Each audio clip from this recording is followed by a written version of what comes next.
Hi, in this quick tutorial, I'm going to demonstrate how to hold a hook and yarn. You can begin with a slip knot on your hook, or you can just practice without having the yarn on your hook. So the best way to hold your yarn in your left hand or your non-dominant hand is to hold the working end of the yarn with your pinky and then have it also wrapped around your index finger. So the way you do that is you grab your working end of the yarn. The working end is the end attached to the ball of yarn. And you're going to raise up your pinky and lay the yarn so that the side connected to the hook is going to go over the back of your pinky like this.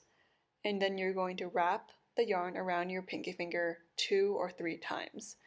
The amount of times that you wrap it over your pinky determines how much tension or how tight the yarn is going to be when you work with it later. So if you find that your yarn is too loose, you can wrap it around your pinky more times, or if it's too tight, you can just do it 1 or 2 times. For me, 3 is usually a good number. The next step, after you've wrapped it around your pinky, is to make sure the yarn just goes under your ring finger and middle finger, and then that it lays over your index finger. So this kind of creates like a small pulley system so that you can pull the yarn through, but it takes a little bit of effort. And that's exactly where you want it to be, because you don't want the yarn to just like fly through your hands, otherwise it would be too loose to work with. But also if it's too tight, then you won't be able to manipulate the yarn at all.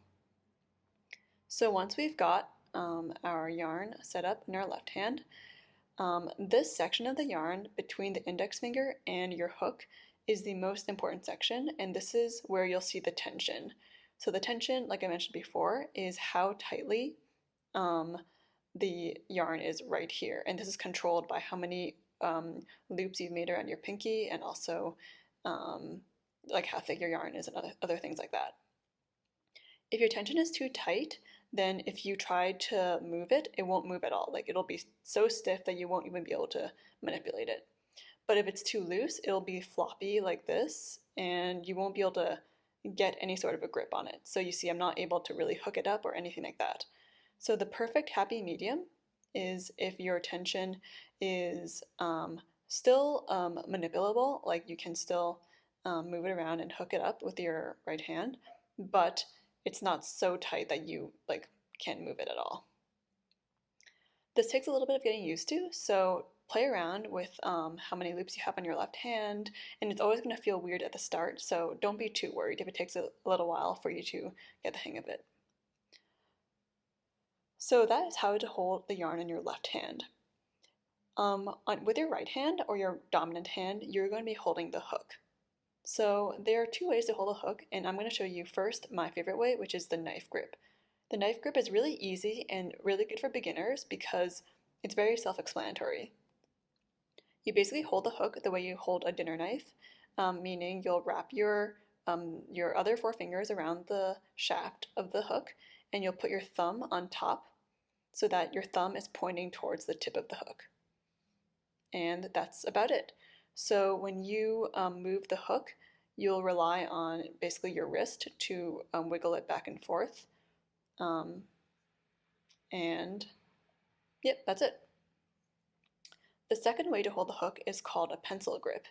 And that's basically holding the hook the way you would a pencil, with your thumb again on the side of the tip. And so in this way, you'll mostly use your fingers and also your wrist a little bit to manipulate the hook and move it back and forth. You can try out both grips and see which one works better for you. Thank you, and happy crocheting!